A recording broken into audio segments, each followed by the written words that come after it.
Ibinahagi ng aktres na si Ellen Adarna ang kwentong ito matapos ibahagi ng kanyang estranged husband na si Derek Ramsey ang post na "Thinkers are the worst". Nauna rito, nagsimulang magbahagi si Ellen Adarna ng mga post sa kanyang Instagram account upang pasinungalingan ang bansag na The Good Provider kay Derek Ramsey matapos ang kanilang paghiwalay.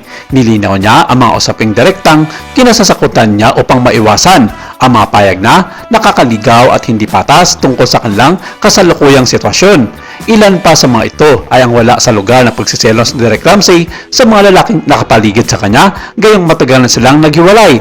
Sinabi rin nitong feeling niya ay hindi pa nakaka-move on ang model actor sa kanilang hiwalayang gayong ito naman raw ang gumawa ng mga bagay ng kanilang hiwalayan.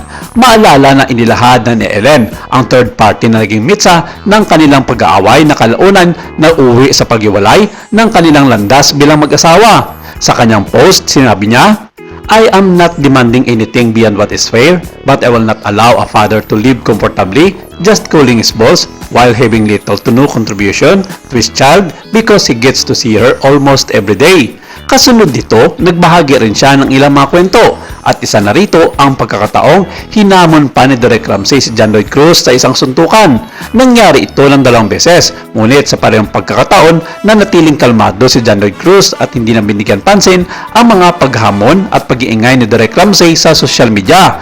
Kung makailan lamang matapos ibahagi ni Derek ang isang post na may temang "Ang mga nag-iisip ay siya ring kumikilos", isang kasabihang gusto niya, nagbahagi naman si Ellen ng isang kwentong may kaugnayan dito. Sa kwento, ibinahagi ni Derek ang pagkakataong nagselo siya sa isang jet ski instructor sa kabila ng katotohanang ginagampanan lamang nito ang kanyang trabaho.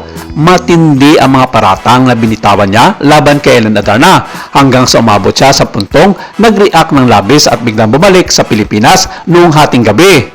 Binanggit niya na ang yari ay isang kwento ng mga nag-isip ay siya ring gumagawa dahil kalaunan ay nahuli itong nanloko sa kanya at mayroon siyang patunay ng pagtataksel nito. Pero ayon kay Derek, pareho lang naman sila ng sentimento ni Ellen na kung tutuusin ay siya rin naman diyado magpasa hanggang ngayon sa kanilang nabuwag na relasyon. Sa kanyang revelasyon sa exclusive interview sa batikang showbiz columnist na si Molly Alinio, dito niya inilahad ang pagtataksil ni Ellen sa mga panahong magkasama pa sila sa isang bubong dahilan para buksan niya ang kanyang kaisipan na hiwalayan na ito para sa ikabubuti ng kanyang buhay.